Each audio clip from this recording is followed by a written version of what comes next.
Dadhood. Modern Dadhood podcast. Thanks for being here, Marc. Man, it's my pleasure. God, I love it.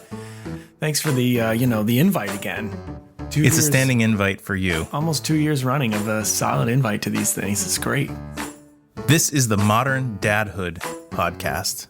The Modern Dadhood podcast. Modern Dadhood is an ongoing conversation about the joys, challenges, and the general insanity of being a dad in this moment. And I'm gonna go back and underline conversation. I think that's a key word of our beginning spiel. It's a conversation. Your name is? My name's Marc Checkett, and I'm a dad to twin boy, almost 4-year-olds. And my name's Adam Flaherty. My two daughters are almost 8 and almost 5. And you and I, Marc, I think we should let everybody know we're fatherhood experts. 100%. Like, I spent so many years in school learning how to become a dad. You were a bookworm, and now you're an expert. I can't lie about it any longer, Adam. I'm not an expert, okay? You've pulled the wool over my eyes this entire time? I said it. Not an expert. Fine. If we're doing this, then I'll commit. I, too, am not a fatherhood expert. We're just two dinks who love talking about being dads and celebrating the good stuff, complaining about the hard stuff, and bringing in guests who also enjoy talking about fatherhood. And who could maybe expand our perspective a little bit? Perhaps. And today's guest, Marc, you may know from appearing in Parks and Recreation. Mm-hmm. You may know him from appearing in It's Always Sunny in Philadelphia. Sounds familiar. You may know him from being married to Kelly Kapowski from Saved by the Bell, Marc, the amazing Tiffany Thiessen. Doesn't ring a bell. Or you might know him from his brand new graphic adventure novel for young readers called Louie and Bear in the Land of Anything Goes. The one and only Brady Smith. That's going to be a great conversation. Indeed.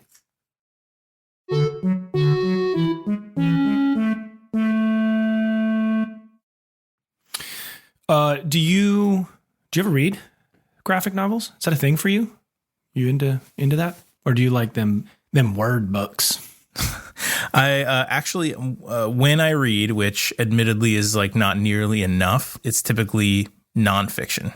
Really? You go nonfiction. I can see that. I like nonfiction books too.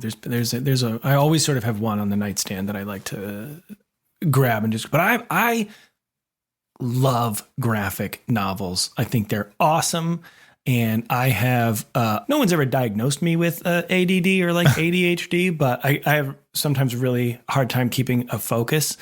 But graphic novels, man, they're like made for people like me because the action is right there. And not that you don't get to use your imagination, obviously, you still can use your imagination, but I love them. And I've recently started bringing them in to, or like bringing my kids into reading some of them. And I've discovered that there is a whole world of graphic novels for kids out there. I don't know why before kids, I kind of had it in my head that it was sort of like a dorky adult thing.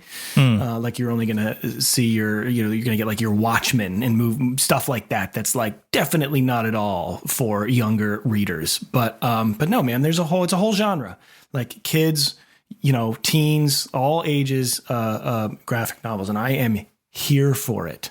So when you're an adult reading a graphic novel, I mean, you can move through it pretty quickly, right? Because your brain sort of puts the story together. But I know that for me, so my 8-year-old daughter is into this series called Dog Man. And it's a graphic novel, and it reads like a comic, and she's a great reader and she moves through that book quickly.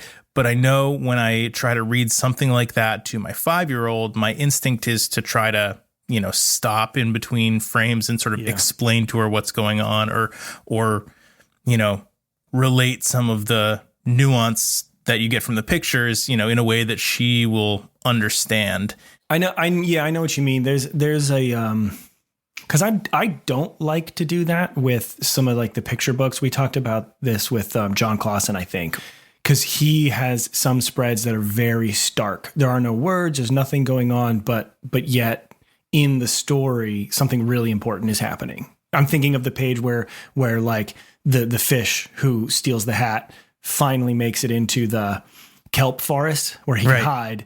And then the next page is the whale's tail entering into the same kelp forest. It's such a pivotal point, but there's no words or anything. And I never want to add anything to that. I want to just let my kids look at it and absorb it. So do you look at it as an opportunity to ask them what they think that might mean? Or do you just completely just not address it and let them bring it up if the light bulb goes off for them, or just assume that when they revisit the book down the road, they're going to start to understand more of those details and make those connections? I only more recently have been sort of waiting till the end of the story to say, what just happened in that story? To see what they've, because they're just absorbing so much more and interpreting a lot more these days.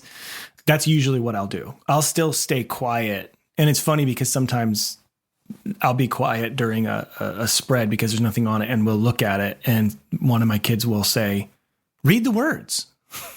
And I'll have to say, like, well, there's no words on this page. We just look at it. And then I kind of get to the next one before they get mad that there's no words on the page. Have you ever fallen asleep while reading a book to them? No. Have you? Oh, yeah. Yeah. Yeah. Oh, yeah. When they were little. I mean, when we were a little more sleep deprived. Yeah. Sometimes I'd be reading. And I know that my wife, the same thing happened with her. We'd be reading a book, and then you just your eyes get heavy, and then you stop reading. And then 10 seconds later, you get like an elbow in your side, like, read. Hey, what's next? Come on, old man. Well, this feels like the right time to welcome our guest. So I'm going to go ahead and bring up this music, and then just like magic, Brady will be here.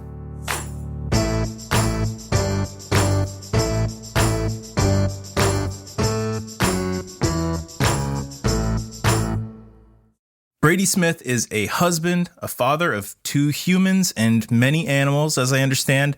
He's also an incredibly talented author, artist, and actor. It's the trifecta of A's. And Brady's currently promoting his brand new graphic novel for young readers called Louie and Bear in the Land of Anything Goes. Brady, welcome to Modern Dadhood, man. Thanks, guys. It's great to be here. I was looking forward to this. Thanks for having me. Our pleasure. So you have a 6-year-old and an 11-year-old. Is that right? A 6-year-old boy and an 11-year-old girl. Yep. What's that like? Would you like to share a little bit about them? Oh, what's it like? Well, every day is totally different. So there's that. It's awesome. I mean, look, being a dad is just, it's the most challenging, but also the best thing in the world. I absolutely love it. I mean, I'm happy being a dad. How do you guys feel? It's awesome, right? Oh, yes. We felt that it was awesome enough to fire up a podcast about it so we could talk about it more. We think it's equally as challenging, though, at times. And so Adam and I found ourselves getting together in the real world years ago, right after I became a dad. I have 2 boys, twins that are almost 4 years old at this point. Okay, cool. So he and I would get together and as friends, and the conversation would always go into that dadhood lane. Mm-hmm. And so eventually Adam got this kernel of an idea, like, let's do this, but with microphones instead. See where that goes. I think it's funny, when you're a parent, that's where the conversation always goes anyway, because ultimately it's your universe and there is really nothing else going on except being a parent, really. So I think when you're a parent, it just time speeds up, man. Oh my goodness. Yeah. I'll tell you, my daughters are almost 8 and almost 5, and the 8 years has gone by in what feels like maybe a year and a half. Yeah. Well, just you don't really have the sensation of being bored ever again. Nope. Right. Never. Never. Like, remember waking up and thinking to yourself, I wonder what I'm going to do today. I don't think I do remember it, Brady. That's what I'm saying. It's been so far removed from our thoughts that it's not about you anymore. Yeah. Like I think that's just really great. That's one of the things that we celebrate and sometimes commiserate about in this show. You are instantly in the same club for sure. So, Brady, I feel like there's so much that we could talk about, but I wanted to first start off by asking you about your art. So Sure. The work that you share on your website and on your Instagram, it's incredibly creative and it just spans so many different mediums. So I see you painting murals. Your art is on skate decks and on beer labels. But I wanted to ask you this. So I read that you've been keeping an illustrated daily journal for, is it like over 2 decades? Yes. Is that true? Yep, absolutely. Your illustrations are so detailed. I wonder, like, how do you make time to do this? That's incredible. Well, thank you. I chip away at it. I can't do the daily journal at the beginning of the day because nothing's happened yet. Right. And it's, it starts from take kids to school in the morning to walk dog and then to put kids to bed at night and then everything that happens in between. So I have been doing it for 2 decades. Wow. I had never done a journal. I had never thought about doing a journal. When I graduated college, my parents, who have always been incredibly A, wonderful, and B, supportive of my art and my sister's art, who's also a talented graphic artist, I was going to Europe and just doing the backpack thing for 6 months. When I graduated college, my dad gave me a journal and he goes, look, I don't want you to stop drawing, but also if something happens that's interesting, write it down, draw it, because when you're old, you will never remember ever anything that happened. And if you have it, you'll never forget it. Typical 21-year-old. I'm like, yeah, Dad, whatever. But it was the longest flight I had ever been on. I was bored out of my mind. So I just started drawing the characters that were sitting around me, like the stewardess who had a chip on her shoulder for some reason. She had a long day. And it went to, the guy snoring behind me, to my buddy spilling his drink. And then boom, like a rocket, here I am 20 years later, just illustrating and describing the little, nuances that happen throughout the day. It sounds like this is a very cathartic thing to do. I mean, just keeping a journal in general can sometimes really, just a written journal or like a gratitude journal, or any one of those sort of things. But then you also do that. You do drawing for work as well. I mean, that's an interesting thing to me that, I guess maybe also I'm assuming it's cathartic for you. So maybe the question is, do you find it cathartic? I do at times. Yeah. There are days that are really special that I can't wait to do an illustration. Like if my daughter pulls off a skateboard trick that she's been practicing for a long time, or if I'm starting a gigantic 8 by 12 foot, canvas or something.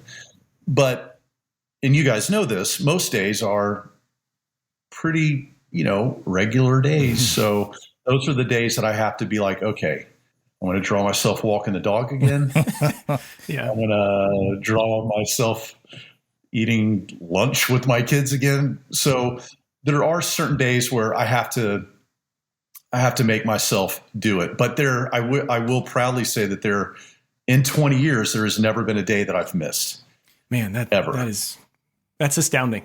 It's amazing. Really. That's crazy. I feel like I want to say too, like for anyone listening, go to bradysmith.com and there's some examples of this journal that we're talking about there. It's not like a quick doodle. Okay. It's like there's detail in these illustrations. So this is no small feat.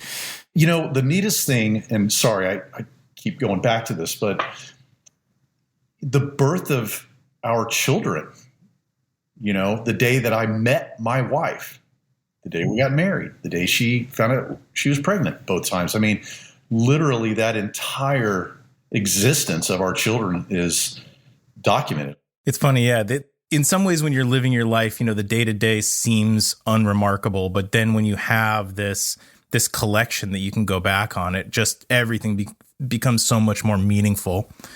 So obviously Adam and I have read some of Louie and the Bear, but Cool. For our listeners' benefit, Would you want to give sort of like the elevator pitch of the graphic novel? Sure. Yeah. Louie and Bear in the Land of Anything Goes. It's about a little boy who moves to a town. He doesn't have any friends. His mom's basically like, go outside, get some fresh air. He has a pet hamster. They go outside.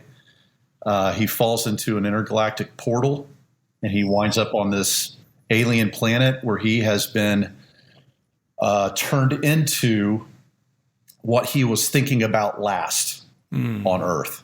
So he's automatically a lucha libre wrestler because he was watching wrestling on TV.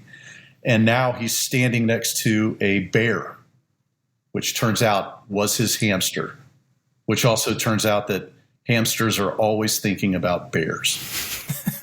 And then they have to kind of go through this alien world. They get sucked into a rescue mission. They have to save these kids from the evil clutches of what turns out to be their neighbor back on Earth that they have no idea. And it's kind of a story about doing what's hard, but ultimately what's right, and friendship. So I wanted, in children's books and graphic novels and for young readers and stuff, I feel like there always needs to be a lesson. And I always tell my kids that, a lot of the times when you do what's right, it's not easy. It's the harder choice. And that's one of the things that Louie faces in this book. So you seem to do a great job of tying in those lessons in a really natural way. And I wonder, when you set out to write, an adventure graphic novel, comic book style book, does it, for you, Brady, typically start with, the characters and then thinking up these entertaining storylines and then sort of working towards the lessons? Or do you more approach it sort of the other way around, where you're thinking about these themes that you want to hit on and then kind of, backing into the storylines? Yeah, that's a great question. I don't know if I've thought about it that way before.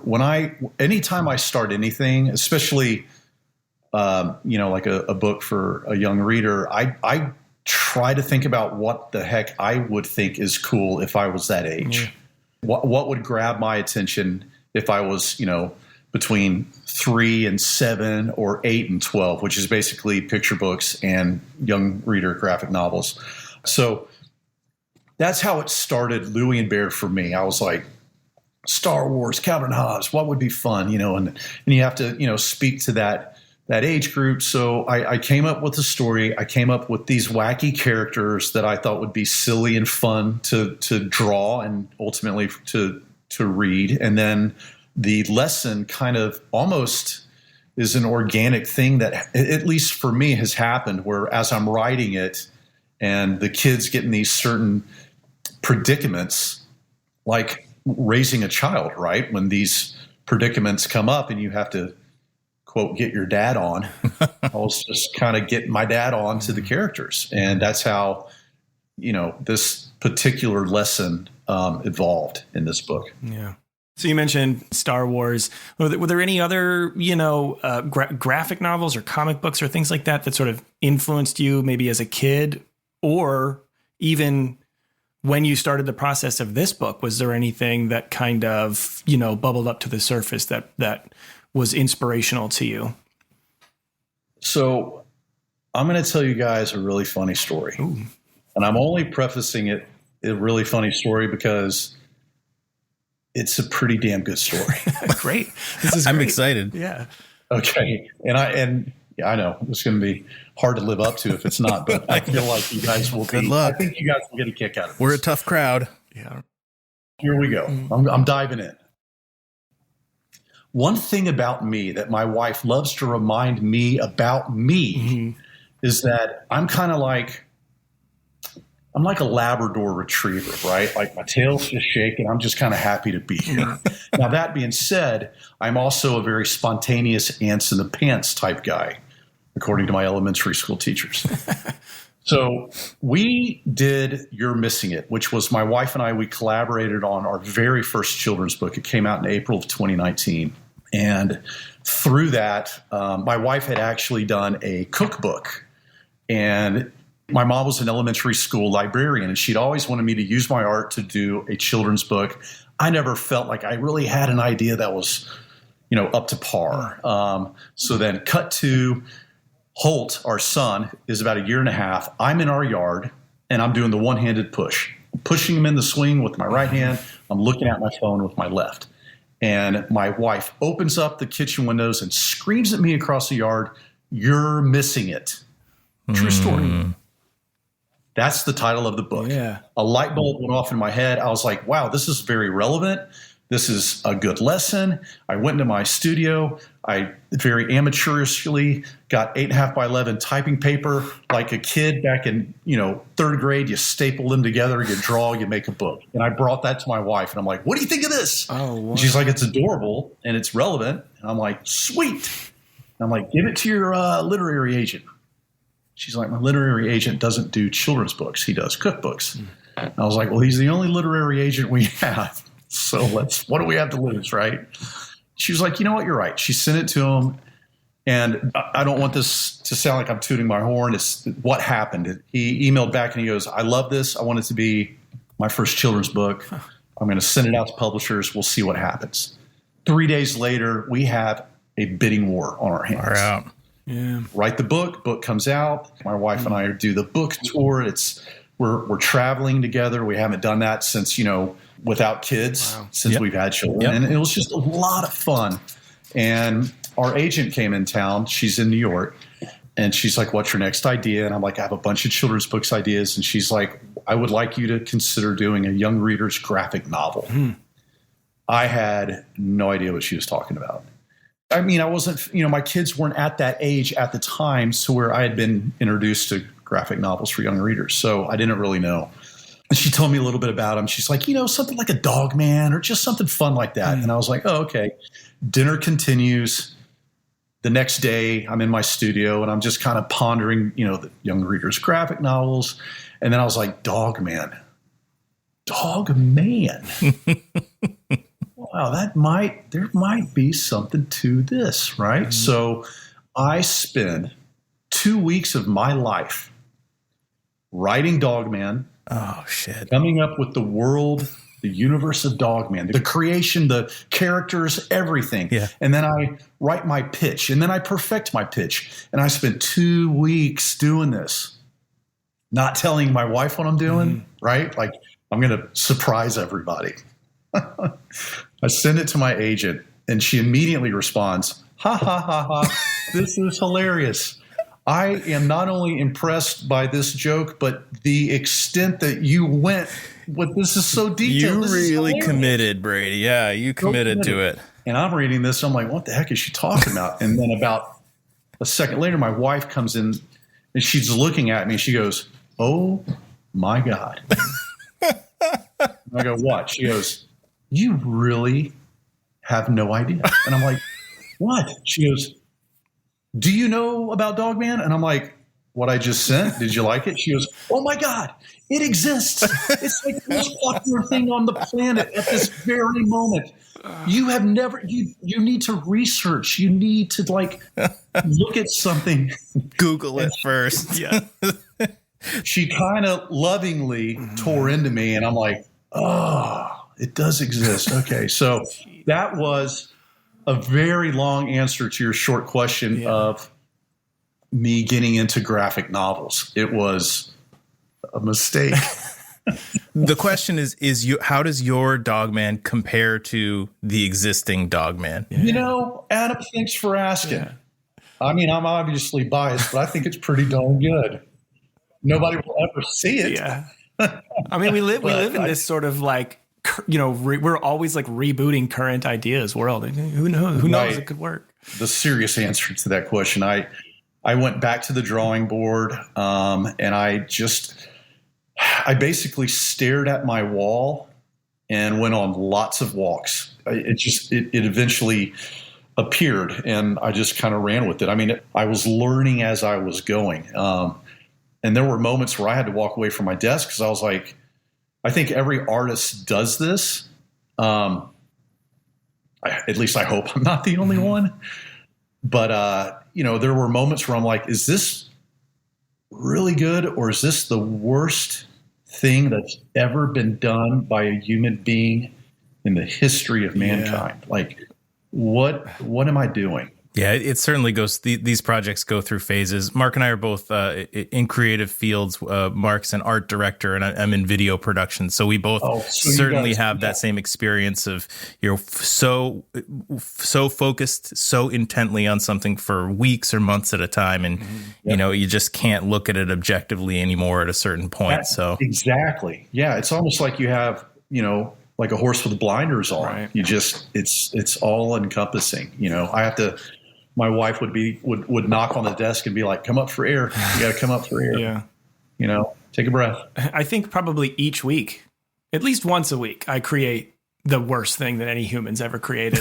At least it's at least a weekly thing. But I feel like that's what keeps you grounded and honest. Yeah. Right. Like if everything you work on is you think the best thing in the world, then I think there's a problem in other areas. I do love. I was going to say too. I don't know if it was intentional or not, but some of the illustration style in the book is really reminds me of some of that like 80s, 90s kind of cartoon. I'm trying to remember the like Rocco's Modern Life popped into my head as I was looking through the book. Like even a little bit of that Ren and Stimpy kind of style. Now they get pretty psychedelic and crazy in that show. Right. But I don't know. I was really, really digging this style that you chose. And I know it's really close to your fine art style as well. I think you referred to it as Tex-Mex. Tex-Mex, yeah. Yeah, it's, coming from Texas and being so close to Mexico, I think that's kind of like, the Day of the Dead. And I just have always really loved that vibrant, kind of edgy, kind of like. I just feel like there's so much detail in your work that you could spend an hour looking at one piece and still be finding these incredible little details that are so interesting. And a lot of the work that you share on your website, again, on your Instagram, things like that, it's not all kid themed, but what I wonder is, so your kids are 6 and 11. They're at great ages for you to be kind of living in this world and writing these books for people their age.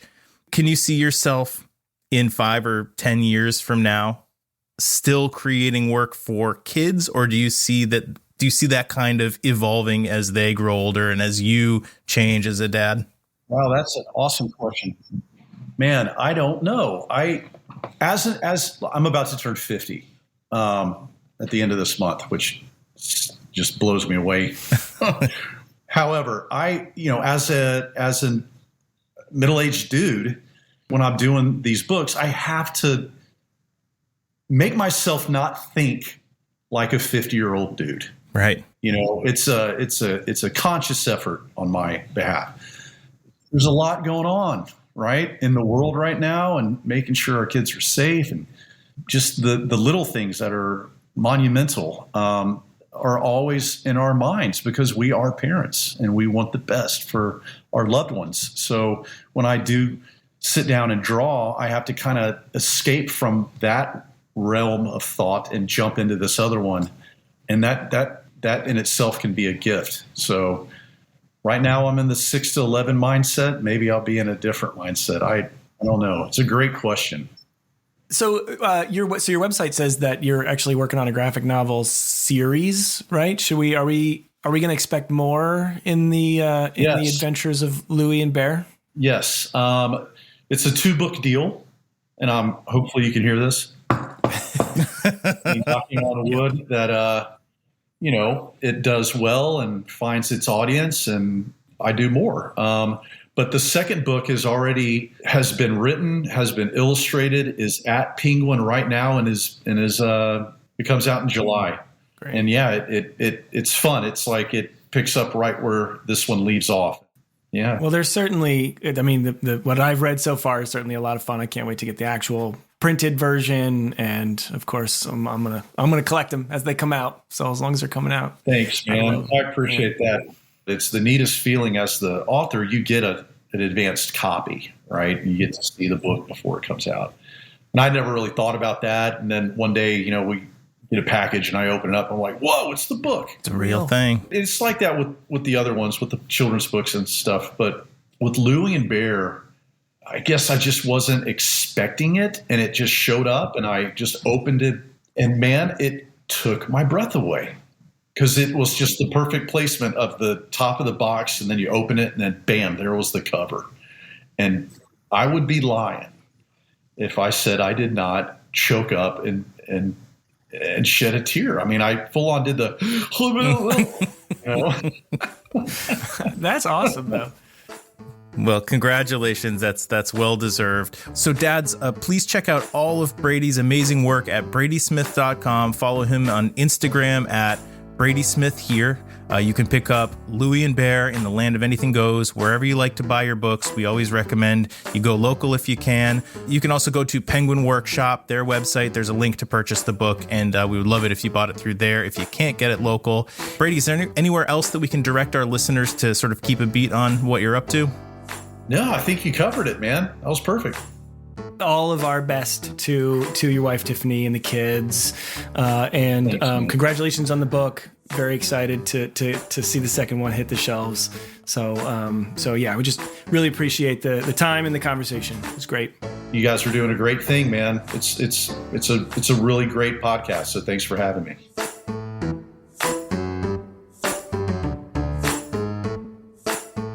Hey, Mark. Marc Andrew. Marc Andrew. Yes, Mom, I'm coming. Do I understand correctly that you have an instant regret that you want to tell me about? I do. Hit it.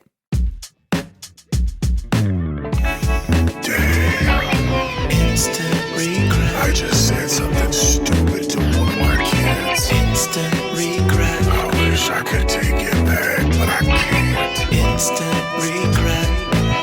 Stupid. Instant regret.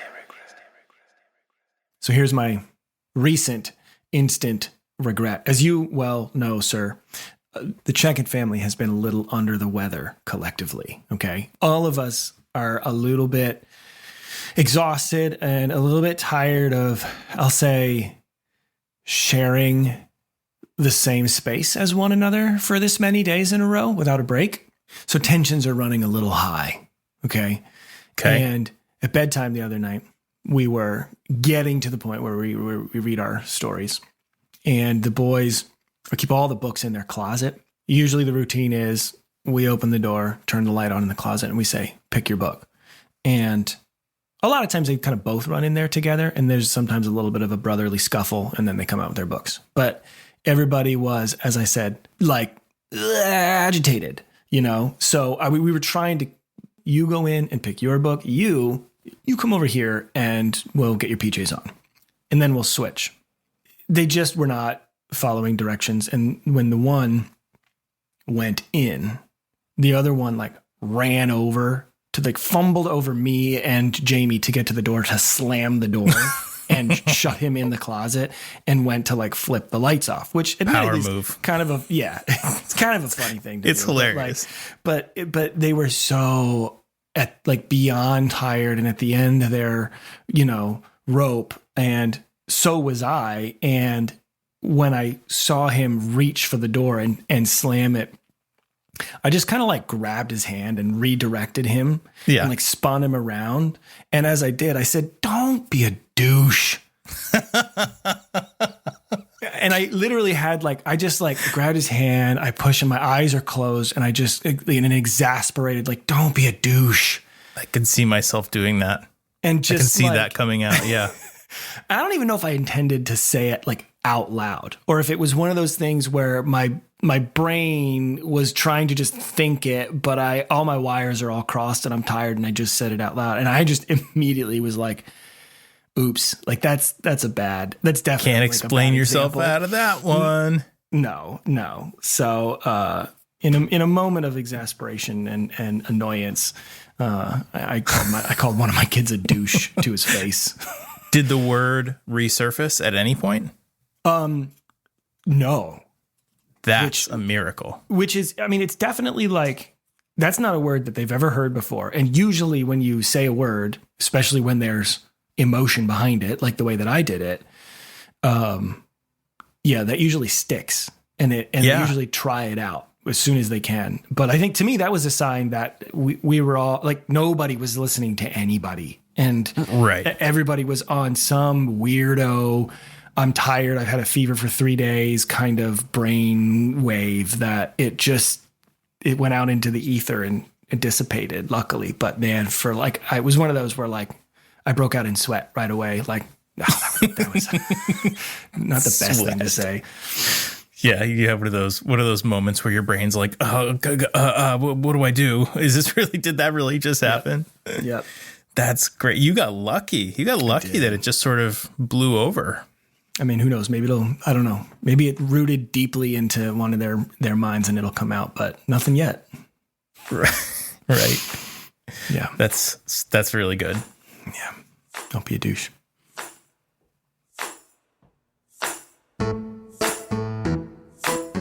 I think this is the last episode of 2021.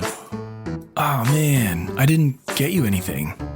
You know what you gave me, Mark? You gave me the gift of your friendship and your commitment to making our podcast what it is. The gift of seeing you on Zoom to record our podcast together is better than any physical gift you could give me. Oh, well, in that case, I'm taking the physical gift that I did get you back to the store. Oh, it came from a store. Okay, at least I know that.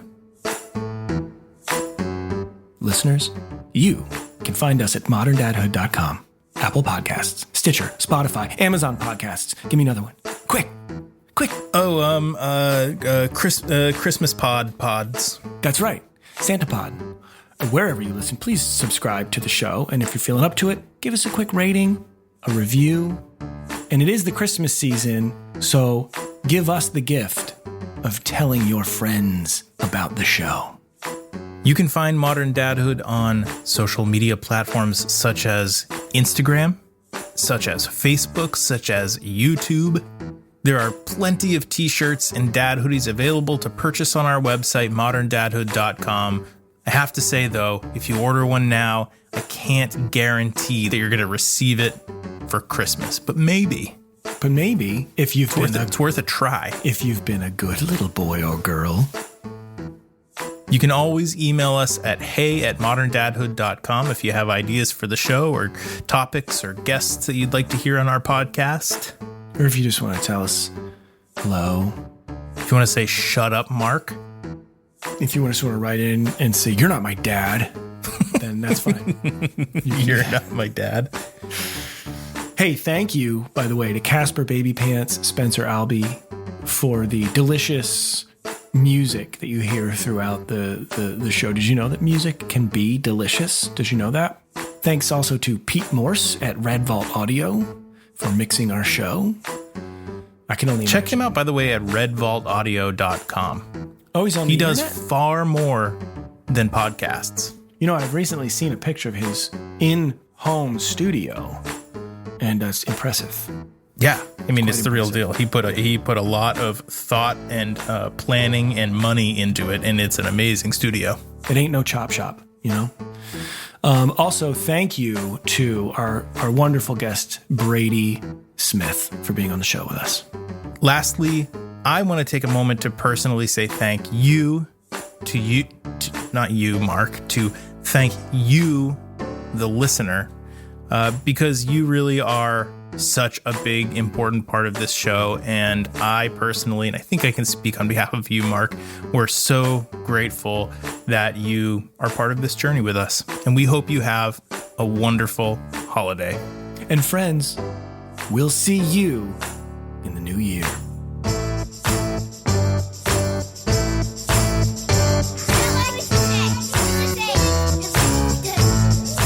Podcast.